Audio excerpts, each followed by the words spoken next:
అందరికీ నమస్కారం అండి. ఈరోజు వీడియోలో సింపుల్‌గా వెజిటబుల్ బిర్యానీ ఎలా చేయాలో చూద్దాం. ఇది బాస్మతి రైస్‌తో చేసుకుంటారని చాలా పొడి పొడిగా వస్తుంది. సింపుల్‌గా కూడా అయిపోతుంది. తప్పకుండా ట్రై చేయండి.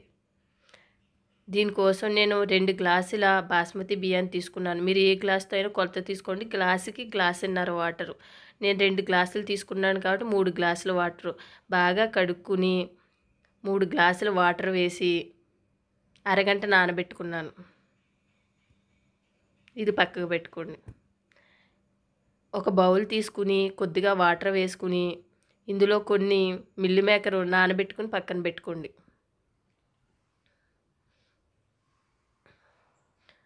ఒక మిక్సీ గిన్నె తీసుకుని ఇందులో చిన్న అల్లం ముక్క, 6 ఎల్లుల్లిపాయ రేఖలు ఒలిచినవి, 2 స్పూన్ల ధనియాలు, 1 స్పూన్ జీలకర్ర, చిన్న దాల్చిన చెక్క, 4 లవంగ మొగ్గలు వేసి ఇవన్నీ వేసి మూత పెట్టి ఒక్కసారి మిక్సీ వేసుకోండి. తర్వాత ఒక చిన్న గ్లాస్తో అర గ్లాస్ వరకు వాటర్ వేసుకుని మెత్తని పేస్ట్ పట్టుకోండి. ఇది పక్కన పెట్టుకోండి. మసాలా దినుసులు రెడీ చేసుకోండి. కొద్దిగా సాజీరా, స్టార్ పువ్వు, బిర్యానీ ఆకు, దాల్చిన చెక్క, లవంగ మొగ్గలు, మరాఠీ మొగ్గ ఇవన్నీ. స్టవ్ మీద దలసరి గిన్నె పెట్టుకుని బిర్యానీ గిన్నె 3 స్పూన్ల ఆయిలు, 1 స్పూన్ నెయ్యి వేసుకోండి.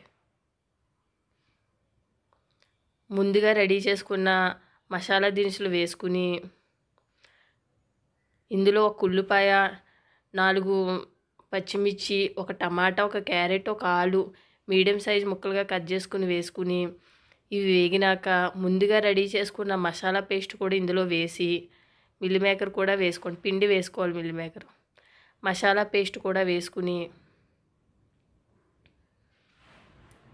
ఇవి అన్నీ వేగనివ్వండి. ఇలా వేగినాక ఇందులో 1/2 స్పూన్ పసుపు వేసుకోండి. ఇందులో కొద్దిగా పుదీనా, కొద్దిగా కొత్తిమీర వేసుకుని ఒక్కసారి కలుపుకుని ముందుగా నానబెట్టుకున్న రైస్లోంచి వాటర్ మాత్రం వేసుకోండి. ముందే కొలత వేసి పెట్టుకున్నాము.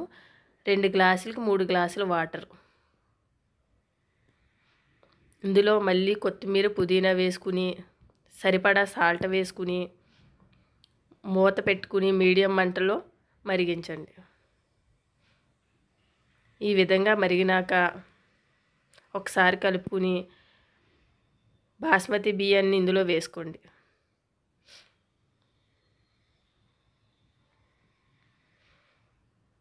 ఒకసారి కలుపుకోండి.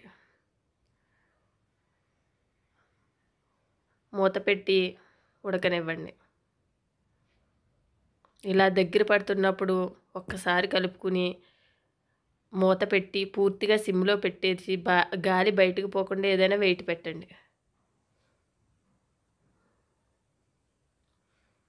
ఒక 10 నిమిషాలకి ఇలా ఉడుకుతుంది పొడి పొడిగా. దీన్ని 10 నిమిషాలు స్టవ్ నుంచి తీసేసి పక్కన పెట్టుకోండి. వెంటనే తిప్పితే పేస్ట్ కింద అయిపోతుంది. ఈ విధంగా రెడీ అవుతుంది పొడి పొడిగా. దీన్ని ఏదైనా నాన్ వెజ్తో కానీ వెజ్తో కూడా సర్వ్ చేసుకోవచ్చు. నేనైతే రైతా చూపిస్తున్నానండి. దీనికోసం ఒక 1/2 లీటర్ పెరుగుని తోడు పెట్టుకుని ఉంచుకున్నాను. ఈ పెరుగుని తీసుకుని 1 స్పూన్ సహాయంతో బాగా తిప్పండి. దీనిలో ఒక బౌల్లోకి తీసుకుని చిన్న గ్లాస్తో 1 గ్లాస్ వాటర్ వేసుకోండి. మీకు ఎంత పలచన కావాలంటే అంత చేసుకోవచ్చు. ఇది చిక్కగా ఉంటేనే బాగుంటుంది. ఇలా ఒకసారి కలుపుకున్నాక కొద్దిగా ఉల్లిపాయ ముక్కలు, కొద్దిగా కొత్తిమీర, 1 పచ్చిమిర్చి చిన్న ముక్కలుగా కట్ చేసింది, కొద్దిగా క్యారెట్ తురుము, సరిపడా సాల్ట్ వేసి ఒకసారి కలుపుకోండి. పైన దానిమ్మ గింజలు వేసుకుంటే బాగుంటుందండి. మీకు ఇష్టమైతే వేసుకోవచ్చు, లేకపోతే లేదు. అంతే, రైతా రెడీ అయ్యింది. అంతేనండి. ఈ వీడియో మీకు నచ్చినట్లయితే లైక్, షేర్, సబ్స్క్రైబ్ చేసుకోండి. లైక్ అయితే తప్పకుండా చేయండి, సబ్స్క్రైబ్ చేసుకోండి. Thank you for watching.